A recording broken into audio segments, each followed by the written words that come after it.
नमस्कार, मैं प्रद्युमन जोशीला। आज के इस वीडियो में बात करेंगे अभी जो कांग्रेस पार्टी और तमाम वो दल जो भारतीय जनता पार्टी के खिलाफ हैं राजनीतिक रूप से, उन जो प्रमुख जो विपक्षी दल हैं उन सभी ने जो एक नया अलायंस बनाया है जिसका नाम उन्होंने इंडिया रखा है, जिसका जो फुल फॉर्म है वो Indian national developmental inclusive alliance. इस अलायंस में भारतीय जनता पार्टी और उनके जो कुलीग हैं उनको छोड़ करके बहुत से जो विपक्ष के दल हैं वो इसमें शामिल हैं। अगर हम बात करें आगामी लोकसभा चुनाव को लेकर के इस इंडिया का गठन किया गया है। लोकसभा चुनाव के बाद क्या सिनेरियो होता है, अगला जो विधानसभा चुनाव प्रदेश में होना है कुछ महीने बाद, वो एक अलग बात है। उस दौरान कैसे ये इंडिया में जो पार्टियां हैं वो किस ढंग से काम करेंगी, लोकसभा चुनाव में इस इंडिया में जितने दल शामिल हैं उनका क्या जो है, उनको कितनी सीटें हासिल होती हैं, उनका क्या रिजल्ट रहता है, वो तमाम उस दौर में आगे के जो सीन है उस पर निर्भर रहेगा।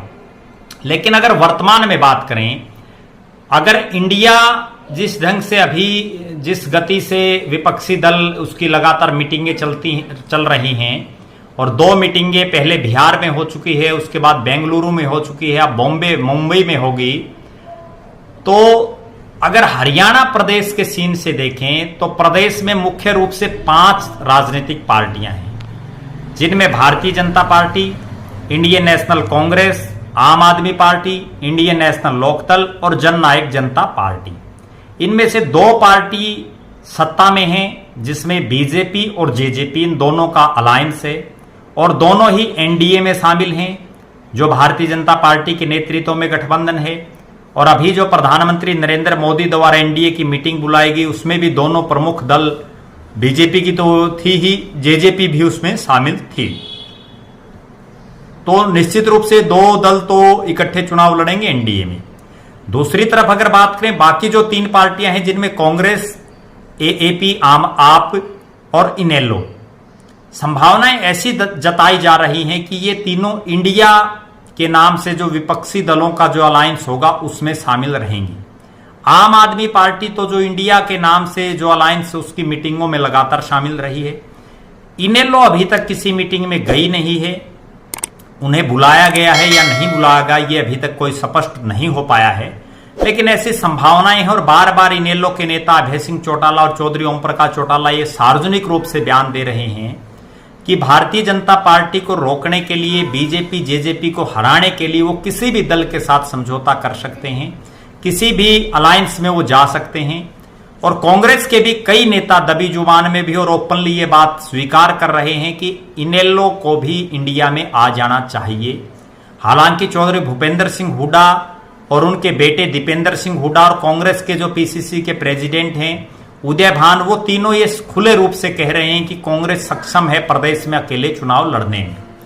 लेकिन आज के इस वीडियो में हम इस चीज का एनालिसिस करेंगे कि अगर ये तीनों दल इंडिया में शामिल होते हैं, कांग्रेस पहले से ही है क्योंकि वो इंडिया का सबसे मेन पार्ट है इस गठबंधन का, आम आदमी पार्टी और इंडियन नेशनल लोकदल, तो जो प्रदेश की 10 लोकसभा सीटें हैं उसमें इनमें कैसे समझौता होगा।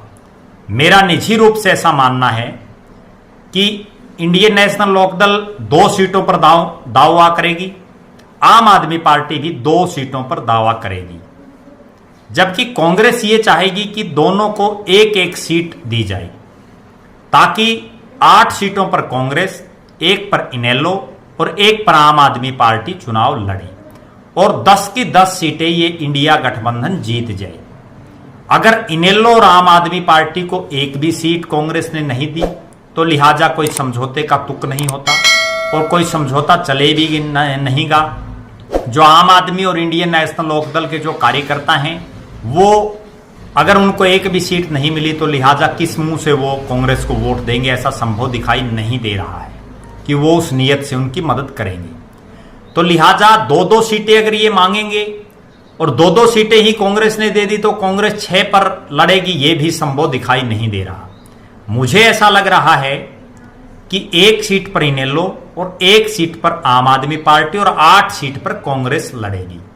अगर बात करें, जैसा लग रहा है कि इंडियन नेशनल लोकदल प्रदेश की 2 सीटों पर दावा करेगी, जिसमें उनकी पहली प्रायोरिटी कुरुक्षेत्र लोकसभा होगी और दूसरी उनकी सिरसा होगी। सिरसा इंडियन नेशनल लोकदल के जो सुप्रीमो हैं चौधरी ओम प्रकाश चौटाला, उनका गृह जिला है, लिहाजा सिरसा में वो मजबूत हैं। लेकिन सिरसा रिजर्व सीट है और चौधरी देवीलाल का परिवार या चौधरी ओम प्रकाश चौटाला का परिवार ये भी चाहेगा कि उन्हीं का कोई बेटा या पोता जो है देश की सबसे बड़ी संसद में प्रेजेंटेशन दे, वहां पहुंचे। लिहाजा वो कुरुक्षेत्र लोकसभा सीट पर भी दावा करेंगे। कुरुक्षेत्र ऐसी लोकसभा सीट है जहां खुद अभय सिंह चौटाला ने 2004 का लोकसभा चुनाव लड़ा था, जब इंडियन नेशनल लोकदल पार्टी की सरकार थी। हालांकि वो चुनाव जीतने में कामयाब नहीं रहे और उनके अभय सिंह चौटाला के जो बेटे हैं अर्जुन चौटाला, वो भी यमुनानगर जिले में चौधरी दिलबाग सिंह जो वहां से विधायक रहे हैं, उनकी बेटी के साथ ब्याहे हुए हैं। और यमुनानगर जिले का जो रादौर विधानसभा क्षेत्र है वो कुरुक्षेत्र लोकसभा में आता है। लिहाजा कुरुक्षेत्र में भी इंडियन नेशनल लोकदल पार्टी का दावा बड़ा मजबूत है।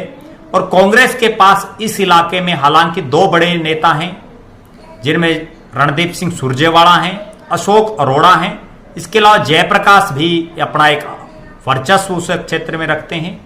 लेकिन लोकसभा का चुनाव लड़ने की तीनों में से कोई भी तैयारी करता हुआ उस क्षेत्र से दिखाई नहीं दे रहा है, क्योंकि रणदीप सिंह सुरजेवाला हाल ही में राजस्थान से राज्यसभा के सांसद हैं वर्तमान में। जयप्रकाश उस क्षेत्र में कलायत को छोड़ करके ज्यादा सक्रिय नहीं हैं और अशोक अरोड़ा भी थानेसर और उसी क्षेत्र तक सीमित हैं। तो लिहाजा नवीन जिंदल जो हैं वो भी इस क्षेत्र में इतने सक्रिय अब नहीं हैं। 2 बार के वो सांसद हैं। उनके पिताश्री श्री ओम प्रकाश जिंदल भी वहां से सांसद रहे हैं। लेकिन कांग्रेस के पास वर्तमान में कोई मजबूत चेहरा उस क्षेत्र में सक्रिय दिखाई नहीं दे रहा है। लिहाजा अर्जुन चौटाला वहां से इनेलो के प्रत्याशी हो सकते हैं। इन 2 में से 1 सीट इनेलो को मिलनी लगभग निश्चित है, अगर वो इंडिया का पार्ट बनती हैं, इंडिया गठबंधन का।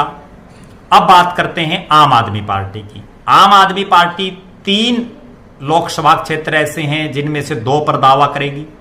सबसे बड़ा दावा वो सिरसा लोकसभा पर करेगी।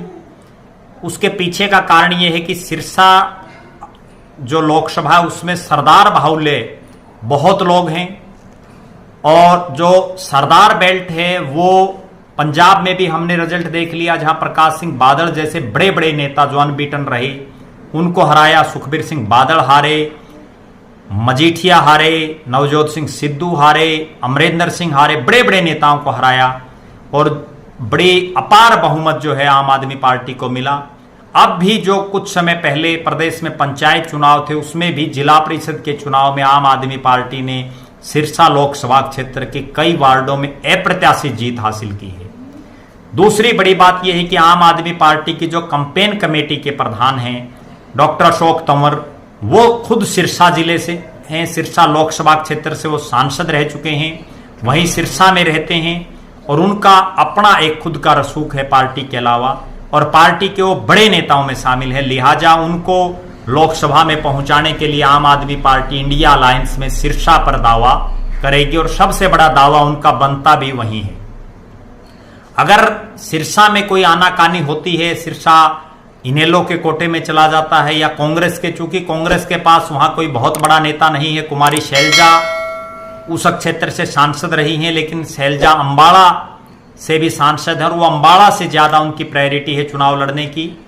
तो लिहाजा प्राथमिकता उनकी अंबाला है और यहां और कोई बड़ा नेता जो है कांग्रेस के पास नहीं है। तो लिहाजा आम आदमी पार्टी को यह सीट मिल सकती है।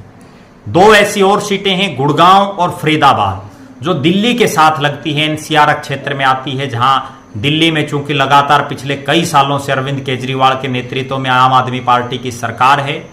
इस क्षेत्र में भी आम आदमी पार्टी की अपना एक वजूद है और इन दोनों ही क्षेत्रों में कांग्रेस के पास बड़े नेता नहीं है। फरीदाबाद एक ऐसा हलका भी है जहां पहले कांग्रेस ने ललित नागर की टिकट डिक्लेयर की थी। ललित नागर तिगांव से एमएलए रहे हैं, पिछला चुनाव वो हार गए थे, लेकिन नॉमिनेशन भरने से कुछ समय पहले ही अवतार सिंह भडाना, जो कई बार के सांसद हैं, कई बार के विधायक हैं, वो कांग्रेस की टिकट ले आए।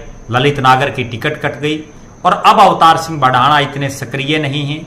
वो कभी मेरठ में सक्रिय हो जाते हैं, कभी पानीपत समालखा में सक्रिय हो जाते हैं, कभी राजस्थान में सक्रिय हो जाते हैं। तो उनका भी ये कोई तय नहीं है कि वो कहां से चुनाव लड़ना चाहेंगे। इसी तरह से गुड़गांव लोकसभा क्षेत्र में भी कैप्टन अजय सिंह यादव पिछला चुनाव बड़े भारी मार्जिन से हार गए थे और जो है कप्तान अजय सिंह यादव एक चेहरा हैं उस क्षेत्र में, लेकिन चूंकि भूपेंद्र सिंह हुड्डा के साथ उनकी उस लेवल पर नहीं पट पा रही कि उनकी इतनी खुली तौर पर वो मदद करें, उनके अलावा कोई और चेहरा उस लोकसभा में दिखाई नहीं देता। तो लिहाजा इन 3 में से एक सीट पर आम आदमी पार्टी चुनाव लड़ेगी। एक सीट, जो 2 सीटें मैंने आपको बताई, कुरुक्षेत्र और सिरसा, इसमें से इनेलो चुनाव लड़ सकती है अगर ये तीनों इंडिया अलायंस में रहते हैं तो, और बाकी के जो 8 सीटें हैं वो कांग्रेस के खाते में जानी निश्चित रूप से, जैसा मेरा मानना है, जा सकती हैं। बाकी तो भविष्य बताएगा कि इंडिया अलायंस किस तरह का स्वरूप लेता है, कौन कौन इसमें शामिल होता है, कौन कौन पार्टी इसमें शामिल होती है। अभी बहुत राजनीतिक रूप से तोड़फोड़ होनी है।